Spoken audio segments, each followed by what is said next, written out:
네, 안녕하세요. 저는 시험자동화연구소 박재현 팀장입니다. 제가 발표할 내용은 직군별 테스트 커버리지 활용 방법에 대해서 말씀드리겠습니다. 네, 제가 발표 드릴 내용은 다음과 같습니다. 네, 일반적으로 테스트라고 하면 어떻게 테스트하고 있는지라고 많이 생각하는데요. 거기에서 가장 많은 게 원래 가지고 있던 테스트 시나리오들을 영상 명세서에 기술된 내용이나 아니면은 실제 화면에 보이는 내용에 따라서 테스트하는 블랙박스 기반 테스트를 많이 하고 계시고요. 이거는 개발자나 QA나 아니면은 실제로 현업에 계신 분들이 인수 테스트 할 때도 다 거의 동일한 상황이에요. 그래서 생각해 보시면은 준비된 이 모든 테스트를 했다고 해서 실제로 만들어져 있는 이 제품에 대한 모든 테스트를 했냐라고 말할 수가 없거든요. 그래서 제가 지금 말씀드릴 내용에서 이 테스트 커버리지 내용들은 다 개발된 산출물을 기준으로 얼마나 테스트했냐를 말씀을 드릴 거예요.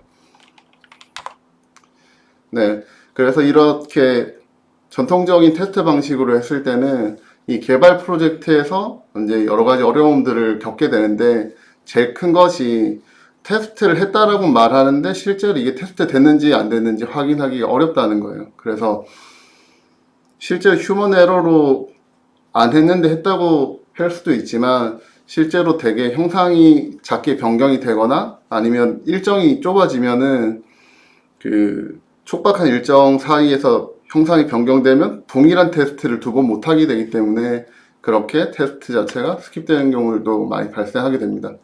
이로 인해서 실제로 이제 이 제품을 사용하게 되는 고객들은 이 품질 저하를 느끼게 되고요.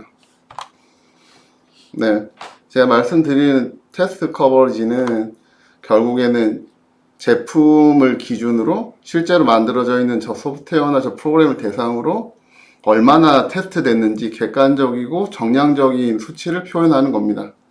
그래서 지금 제가 여기 앞에 자료에서는 테스트 커버리지 소스코드 수행률이라고 적어놨는데요. 여기 지금 화면에 보시면 저 칼크라는 사칙연산 함수가 하나 있습니다. 그래서 사칙연산에 칼크라는 함수가 하나 있기 때문에 전체 함수 5개를 대상으로 테스트가 하나도 안 됐으니까 아직은 테스트 진척이 0%라고 할 수 있습니다. 그리고 지금 이 코드를 기준으로 봤을 때 저 칼크라는 함수나 더하기나 곱하기라는 함수를 이제 시험하게 되면은 전체 함수 5개에서 3개가 이제 테스트가 됐으니까 60% 테스트가 됐다고 할 수 있고요. 그리고 지금 이렇게 보시는 것처럼 빼기랑 나누기가 테스트 안 됐다는 거를 직관적으로 확인할 수 있으니까 이 빼기랑 나누기도 테스트해서 함수에 대한 커버리지를 100%까지 만들 수 있습니다. 그리고 지금 봤던 것처럼 그 제품이나 만들어져 있는 이 만들어져 있는 제품을 대상으로 얼마나 테스트 됐는지 보여드리는 게 테스트 커버리지인데 전통적으로 하셨던 것처럼 준비된 모든 이 테스트 시나리오를 수행하는 것들 이게 저 화면에 보이는 것 중에서 녹색 원이고요. 제품은 빨간색 원입니다. 이 벤 다이어그램에서 교집합이 되는 부분들은 결국엔 다 테스트가 되겠지만 빨간색 부분만 지금 포함이 되는 이 제품에 대해서는 테스트가 누락이 되게 되고 그리고 이 설계에 없지만 항상 개발하는 과정에는 이 제품에 추가 기능 같은 것들이나 방어 코드 같은 것들이 추가되게 됨으로써 이런 테스트 보강 작업들이 필요하게 됩니다. 네, 이런 것들을 원래 하시던 프로세스 그대로 사용하시면서 이렇게 정량적이고 객관적인 정보를 확인할 수 있는 커버한 제품을 잠깐 보여드릴 건데요. 간단하게 먼저 제가 보여드릴 데모는 C 쪽 빌드와 테스트에 대해서 보여드릴 거기 때문에 간단하게 C 빌드가 소스 코드로부터 바이너리가 만들어지고 테스트하는 이 시나리오를 보여드리겠습니다. 그리고 저희 내부적으로는 좀 복잡한 과정을 통해서 커버리 빌드라는 게 이루어지는데 실제 사용하실 때는 조금 이따 보여드릴 데모와처럼 평소에 개발하던 과정 그대로 수행할 수 있습니다. 네, 커버리 빌드 과정을 보여드리겠습니다. 지금 보이는 화면은 비주얼 스튜디오의 그 C++ 프로젝트고요. 여기에서 제가 커버리지라는 컴필레이션을 하나 만들어 놨습니다. 그래서 이 커버리지 컴필레이션으로 평소에 빌드 하셨던 것처럼 빌드를 누르게 되면은 지금 큐브라는 프로젝트에 포함되어 있는 소스 코드가 원래 빌드하는 거랑 동일하게 빌드가 일어나게 되고요. 그리고 저희가 저렇게 비주얼 스튜디오에서 빌드하는 정보를 백그라운드에서 이제 정보를 가져가게 돼서 저희 커버라는 제품에 등록하게 됩니다. 이 큐브라는 게 커버에 등록되는 과정에서 사용자는 별도 활동이 없이 빌드만 하면은 등록이 되게 되고요. 등록되는 정보는 이 소스 파일 목록, 함수 목록, 그 다음에 이 소스 코드의 내용, 그 다음에 어떤 코드가 어떤 라인에 실행 정보가 있는지 이런 것들을 수집하게 됩니다. 네. 그리고 커버리 측정도 다음과 같이 백그라운드에서 어떤 일들이 일어나고 테스트를 감지하는 일이 발생하는데 사용자는 이 과정을 알 필요는 없습니다. 그래서 테스트 커버리지 아까 빌드까지 보여드렸기 때문에 이번에는 측정하는 방법도 보여드리겠습니다. 앞서 큐브exe라는 프로젝트를 빌드하고 큐브exe라는 실행 파일이 생성이 되었는데요. 이 큐브exe를 실행하게 되면은 저희 커버 서버 쪽에서는 아까 커버리 빌드했던 대상이 실행이 되는구나 라고 해서 다음과 같이 녹색이 이제 결국 실행했다라는 표시를 해주는 건데요. 실행이 감지가 됐기 때문에 저렇게 표시가 되는 거고요. 그리고 지금 추가로 더 알람이 없지만 사용자가 지금 실행한 프로그램에 대해서 추가로 동작을 테스트를 하게 되면은 저 동작도 저희가 감지해서 새로운 커버리 정보가 업데이트 되는 것들을 확인할 수 있습니다. 네, 여기까지 커버 데모였고요. 그리고 이제 테스트 커버리지 이야기를 하게 되면은 항상 하시는 질문들 중에서 왜 커버리지를 측정해야 되냐라는 질문들을 하십니다. 그리고 결국 커버리지 측정을 하면은 효과가 있나라는 부분도 질문을 하시는데요. 다들 이제 정성적으로는 많이 테스트하면 좋지까지는 다 이해하고 계십니다. 그래서 이 테스트 작업 자체에 대해서 테스트 많이 하면 좋은데 그 많이라는 거를 체크리스트 정도만 관리하고 계셨는데 이 테스트 커버리지를 하게 되면은 실제로 만들어진 제품을 대상으로 객관적이고 정량적인 수치를 확인할 수 있기 때문에 관리적 측면이나 실제로 데이터적인 측면에서 좋고요. 그리고 이게 수치로 나오기 때문에 결국에는 어디까지 테스트를 해야 되는지 그 종료 조건으로도 활용이 가능합니다. 그리고 이 효과에 대해서는 IEEE에 등재된 논문에 보면은 커버리지를 더 높이면 높일수록 오류 검출률이 높아진다는 이야기도 있습니다. 그리고 미션 크리티컬 소프트웨어 도메인에서는 그 각각 국제 표준에 의해서 심각도에 따라서 어떠한 커버리지를 100%까지 달성해야 된다라고 이야기하고 있습니다.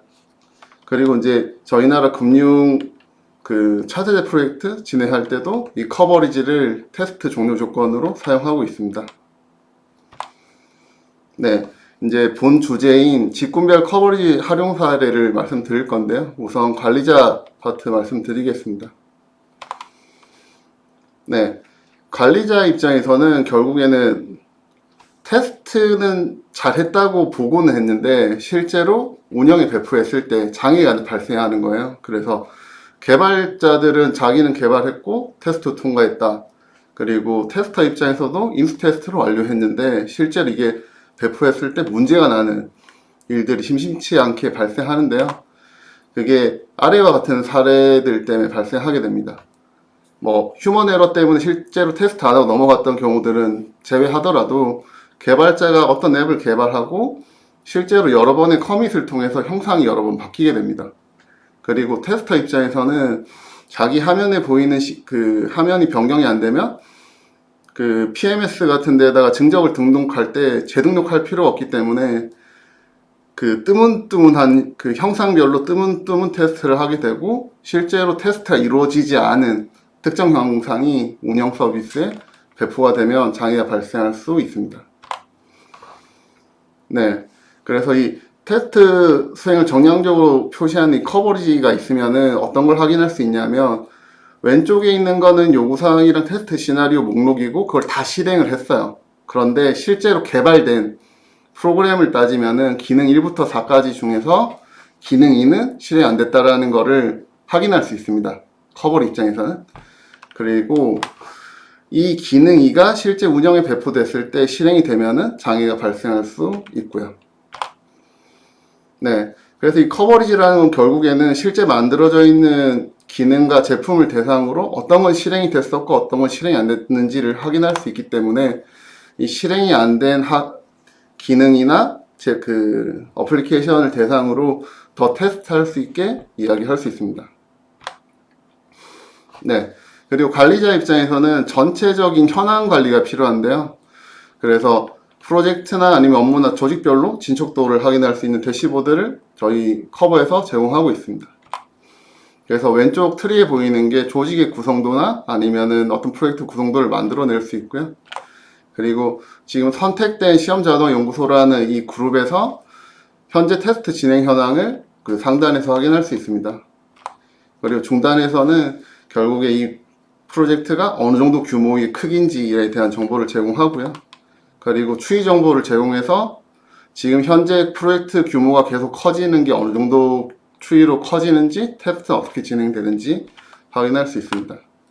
그리고 지금 선택된 대상의 하위 업무에 대해서 각각 하위 업무의 그 프로젝트의 규모, 그리고 테스트의 진척도를 확인할 수 있는 트리맵도 제공하고 있습니다. 네, 그리고 관리자분들을 위해서 매일 아니면 매주 아니면 매월 리뷰에 사용할 수 있도록 보고서 생성 기능을 제공하고 있고요. 이거는 엑셀이나 PDF나 여러 가지 타입으로 리포트를 제공하고 있습니다. 그리고 가끔 이제 보고서가 필요하신 그 사이트도 있어서 저희가 기본적으로는 이 커버리지 리포트에 이렇게 결제 칸이 있는 것도 제공하고 있습니다. 그리고 이 화면 같은 경우는 약간 더 상세 레벨인데요. 큰 관리자는 아니고 파트나 팀 관리자를 기준으로 팀 안에 어떤 소스 코드들이 있고 거기에서 얼마나 테스트 진척률이 있는지도 상세 리뷰에 활용할 수 있습니다. 네. 그리고 그 다음은 이제 테스터 입장에서 커버리 활용사를 말씀드리겠습니다. 네. 통상적으로 이 테스터 QA 쪽 활동은 이제 이 V 모델에서 주력으로는 인수시험이나 통합시험 위주로 많이 실행이 되었습니다. 그런데 최근에 이 그 QA 쪽의 그 활동 범위가 넓어지면서 테스트 자동화나 단위 시험이나 기존에 하던 업무들을 다 포함해서 수행 범위가 확대되고 있습니다.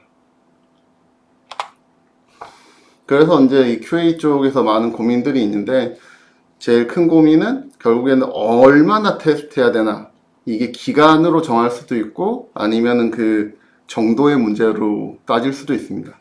그리고 주어진 TC나 주어진 시나리오, 주어진 요구사항만 테스트해도 이 품질을 보장해 줄 수 있는가에 대해서 항상 고민을 하고 있고요. 그리고 이 제공된 이 제품에는 기능이 있는데 TC에는 누락이 있는 경우를 항상 겪게 돼서 이거를 어떻게 보강해야 되는지도 연구하고 있습니다. 그리고 테스트 자동화를 구성했을 때 이거의 완성도를 어떻게 증적으로 남겨야 되는지도 같이 고민하고 있습니다. 그래서 아까 앞에 나왔던 화면이랑 한 번 더 반복이 되는데요. 충분히 테스트 되었는지 어떻게 확인하는지는 뭐 개발자든 QA든 항상 고민하는 부분인데요. 항상 앞선 버전에서 이제 준비됐던 이 테스트 시나리오, 그 다음에 이번에 신규로 들어온 기획과 요구사항, 그 다음에 개발자나 아니면 기획자한테 받은 이 테스트 시나리오들을 전부 실행을 한다고 해서 충분히 테스트 됐다라고 확신하기가 어려운 게 사실 이 테스터의 입장입니다. 아까 보여드렸던 이 벤 다이어그램처럼 준비된 테스트 시나리오가 있고 실제 만들어진 제품이 있는데요. 준비된 모든 테스트 시나리오를 한다고 해서 실제로 이 개발자들이 만들어 온 이 모든 기능들이 테스트 안 된다는 것들을 알고 있습니다. 그래서 이제 이 커버리지라는 걸 사용하면은 이걸 어떻게 더 보완할 수 있는가, 대해서 말씀드리겠습니다. 이 테스트 커버리지를 활용한다라고 하면은 결국에는 저희 커버에서는 테스트 우선순위를 제공해서 지금 실행이 안 되고 있는 함수나 파일 목록들을 먼저 우선순위에 따라서 노출을 하고 있고, 그럼 SQA 팀에서는 저 미수행된 함수 목록이나 미수행된 파일을 확인해서 그 정보를 개발자한테 전달해 주면은 이 개발자가 결국에 이 미실행된 파일이나 함수를 보고 테스트 시나리오를 보강해 줄 수 있습니다. 왜냐하면 그 기능을 만들어낸 사람이 이 개발자이기 때문에 이 개발자는 테스트 시나리오를 추가해 줄 수도 있고, 아니면은 이거는 절대 실행되지 않을 코드지만 방어 차원에서 만들어 놨어요라는 이런 사유들도 받을 수 있습니다. 그리고 QA팀 입장에서 이 개발팀과 교류 없이도 몇 개 더 할 수 있는데요. 앞에 지금 보시는 화면에 빨간 박스를 보시면은 미실행된 어플리케이션들이 있습니다. 저 미실행된 어플리케이션 이름을 보고 경로를 본 다음에 쟤는 테스트가 한 번도 안 됐네 라는 걸 바로 인지할 수 있고, 지금 위에 보시는 것처럼 저 미니집이라는 저 프로그램 한번 실행해서 바로 커버리지를 한번 올릴 수 있는 테스트 시나리오를 추가할 수 있습니다. 그리고 저렇게 나왔다라는 거는 기존에 주어졌던 테스트 시나리오에서 저 미니 지집이라는 항목이 누락됐다라고 인지할 수도 있습니다. 네, 그리고 약간 더 개발 경험이 있는 이제 테스터 부분이라면은 저 파일 이름이나 이런 거를 보고도 직관적으로 테스트를 추가할 수 있는데요. 지금 앞에 보시는 저 화면에 보시면은 about dialog.java라는 파일이 있어요. 저 파일이 지금 실행이 안 되어 있는데, 실제로 저거는 저 오목이라는 프로그램에서 help의 about에 해당하는 것이다 라고 직관적으로 이해할 수 있는 분들이 존재합니다. 그분들 같은 경우는 저렇게 help의 about을 눌러서 이 커버리지 올리는 작업을 테스트를 추가할 수 있고요. 그리고 테스트 커버리지를 활용해서 개발팀이랑 협업을 할 수도 있는데요. 먼저 우선순위에 따라서 미수행 함수 목록을 아까 그 보고서 출력 기능을 통해서 만들어냅니다. 그리고 저 목록을 개발팀으로 전달해서 시나리오를 달라고 합니다. 그래서 조치 방향이 테스트를 추가하거나 아니면 미사용 코드면 삭제하거나, 만약에 이게 테스트를 할 수 없는 거라면 누락에 대한 사유를 받거나, 이런 것들을 통해서 레거시 코드도 제거할 수 있고 실제로 이제 개발된 프로그램의 테스트 완성도를 올릴 수 있습니다. 네, 앞에 보시는 화면은 그런 시나리오들을 진행했던 예시 파일을 하나 보여드린 거고요. 네, 마지막으로 직군별 테스트 커버리지 활용 사례 개발자입니다.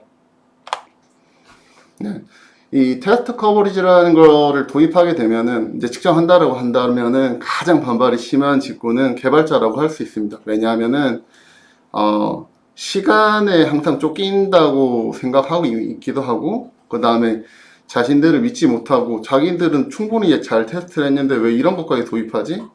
그리고 이런 걸 도입하면 일정이 미뤄질 텐데 이거를 왜 해야 되지? 이런 반발이 심합니다.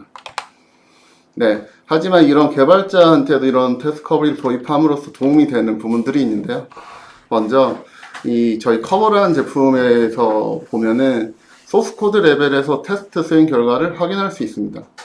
그러면은 이 개발자 분들은 직관적으로 어디 부분이 실행되고 어디 부분이 실행이 안 되고를 알 수 있기 때문에 내가 지금 만들어낸 테스트 케이스가 조금 부족하구나를 인식할 수 있고요.